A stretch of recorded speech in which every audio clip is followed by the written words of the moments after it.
예, 우리가 이제 주식 투자를 하게 되면은 매일마다 여러 가지 재료들이 나옵니다. 그래서 뭐 상온 초전도체 이것도 있고요.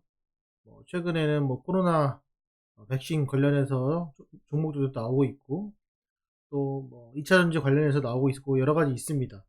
근데 여러 가지 재료가 나오는데요. 이거를 진짜 가짜를 구별해서 우리가 어, 매매를 할 수 있는 방법에 대해서 오늘 총 정리해 보도록 하겠습니다. 중요한 건요, 재료는요, 어차피 후행입니다. 이거 반드시 기억을 하시기 바라겠습니다. 어차피 후행. 아니면 거짓말. 이렇게 좀 부정적으로 보시면 될 것 같아요. 그런데 여기서 이제 거리 간과해야 되지 말아야 될 점은, 뭐 작년처럼 뭐 이렇게 지수가 안 좋을 때, 지수가 안 좋을 때, 이때는 뭐냐면은 어, 매도를 위한 재료예요. 네. 그러니까 물량을 정리하기 위해서, 조금 빨리 정리하기 위해서, 또는 높은 가격에 정리를 하기 위해서 하는 재료 공시입니다. 그러니까 약세장일 때는 이 재료주 매매를 안 하시는 것이 좋습니다. 이해되셨죠? 네, 그렇게 좀 보시면 될 것 같습니다. 그러니까 호재 뉴스가 단지 일부 선도 세력들이나 개미들에게 팔기 위한 전략이다. 이거를 반드시 여러분들이 기억을 하시면 좋을 것 같습니다. 안 먹힙니다, 이런 거는. 이해되시죠? 재료를 좀 제가 구분했어요. 첫 번째는 어, 시장에 처음 공개되는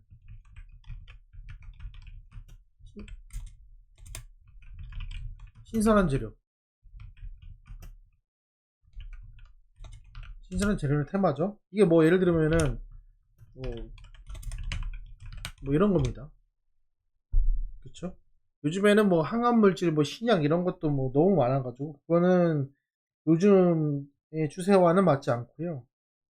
뭐 차세대 기술 이런 것들이 좀 중요하죠. 그다음에 뭐 대체 에너지, 뭐 전기차, 뭐 전기차도 이거죠. 뭐 에디슨 모터스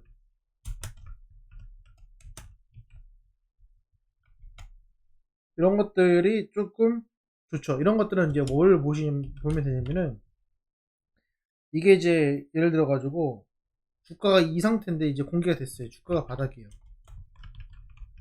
바닥권. 이게 이제 주봉이나 일봉이나 주봉으로 봤을 때 주가 바닥권이에요. 그러면은 매수를 해볼 만합니다. 단 그 양봉이 세워지고 장대 양봉 이후 중심 지지, 이걸 확인하셔야 됩니다. 이게 중요합니다. 이 계열이 하나 있고요. 두 번째는 애매한 것.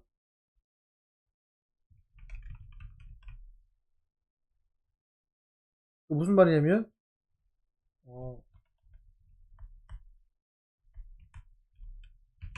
전무후무한 애매한 것. 좀 약간 애매한데 이게 그 똑같이 초도 전도체예요. 뭐냐면 쉽게 결론을 내리기 어렵다. 이거를 예를 들어서 이제 재료가 뜨면요, 이게 진짜인지 가짜인지, 얼마나 효과가 있는지 없는지 이런 것들을 판별을 하는데 약간 이해될 만한 설득력이 있어요. 그런데 이게 쉽게 전문가들이 이제 판단하지 못하는 그런 것들입니다. 그러면서 성장성이 있는. 이해되시죠? 무슨 말씀인지 아시겠죠? 아예 생판 모르는 거나 뭐 이런 것들이 있습니다. 여기에 지금 제가 예전에 예시를 좀 드려보면은 어, 요거는 좀 장기적이에요. 장기. 그리고 얘는 단기입니다. 단기. 단기적으로 조금 테마가 일 수 있는데, 예를 들면은 뭐예요?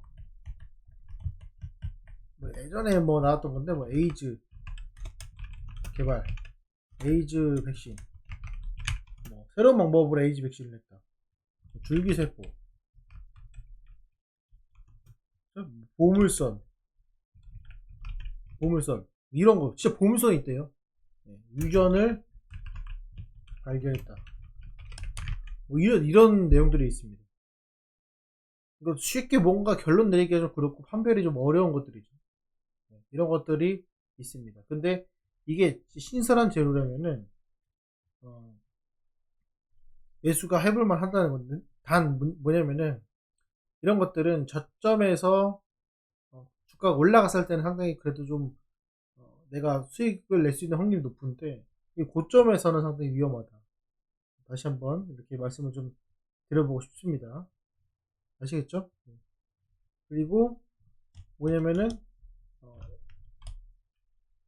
M&A로 이런 것들은 반드시 초기에 반드시 초기에만 따라 붙어야 된다. 이렇게 좀 정리를 해드리도록 하겠습니다. 예, 그리고 이제 뭐 이런 건 안 된다 이런 게 있어요. 그것도 좀 제가 조금 설명 좀 드리도록 하겠습니다. 뭐 흔히 이제 우리가 알고 있는 뭐 공급계약 이런 것들, 그리고 수주공시, 실적공시, 특히 실적공시 같은 거는 완전 후행이죠. 이게 실적 좋다고 해가지고 급등하는 것들은 속지 말아야 됩니다. 수주공시 마찬가지, 공급계약 마찬가지입니다. 아시겠죠? 네, 그렇게 해야 되고요. 자, 그리고 특히 이제 실적공시는 뭐예요? 흑자 전환. 뭐 이게 뭐 아시는 분은 아시겠지만 면밀히 사업보고서를 보셔야 되는데 그냥 단순히 뭐 흑자 전환 됐다 이런 것들은 상당히 단발성이다. 이런 것들은 단발입니다. 꼭 기억해 두시기 바라겠습니다. 근데 이제 뭐냐면은 여기서 이제 우리가 흔히 알 수 있는 게 이게 뭐 계속해서 수주를 낼 수도 있고요. 지금부터. 그리고 계속해서 실적이 좋을 수 있어요. 하지만은 이게 지금 공급계약 수주 특히 이런 것들 있죠. 요게 고점 근처이다. 고점 근처면은 뭐 여지 없습니다. 이해되시죠? 플러스 거래량 없다. 이러면은 거의 확률이 매우 높습니다. 그래서 이런 것들로 인해 가지고 물량을 많이 갖고 있는 대주주나 일반 대주주나 아니면은 그 세력들이 물량을 정리할 수 있는 좋은 기회가 된다는 거예요. 그래서 이해되시죠? 그게 있고요. 자, 그 다음에 뭐가 있냐? 재탕, 삼탕, 뭐 HLB만 이런 종목 많이 있죠. 유중, 무중, 그리고 뭐 어디에 실렸다, 뭐 할 거다, 이런 것도 있죠. 이런 거는 절대로 하면 안 됩니다. 이거는 거의 법칙에 나와 있는 그 정도 수준이기 때문에 이거를 꼭 확인을 해보시길 바라겠습니다. 그래서 여기서 포인트는 뭐냐면은 결국엔 신선도가 있고, 그리고 애매모호한 거, 그리고 주가의 위치에 따라서, 그리고 뭐 몇 번이 나왔냐 이런 것들 보는 거기 때문에 그 공시가 떠요. 예를 들어서 공시가 뜨거나 어떤 재료가 뜨면은 판단을 요거를 세 개를 여러분들 잘 기억해 두셨다가 빠르게 기억을 해 두세요. 적어 두세요. 그래서 빠르게 돌리셔가지고 투자하시는데 도움이 됐으면 좋겠습니다. 특히 이제 내가 어떤 그 회사에 관한 내용들이 재탕, 삼탕인지를 반드시 확인을 하셔가지고 흥분하지 마시고 기회인지 아니면은 위기인지 반드시 파악을 하시길 바라겠습니다. 어쨌건 이런 내용 뒤에 여러분들이 반응이 좋으면은 재료주 말고 테마주도 좀 해보려고 해요. 어쨌건 이런 내용들이 쌓여서 여러분들의 주가 투자, 주식 투자하는 데 있어서 큰 도움이 되니까 참조하시고 도움이 되셨다면은 구독도 해주시고 좋아요도 해주시면 더욱더 감사할 것 같습니다. 예, 마치도록 하겠습니다. 감사합니다.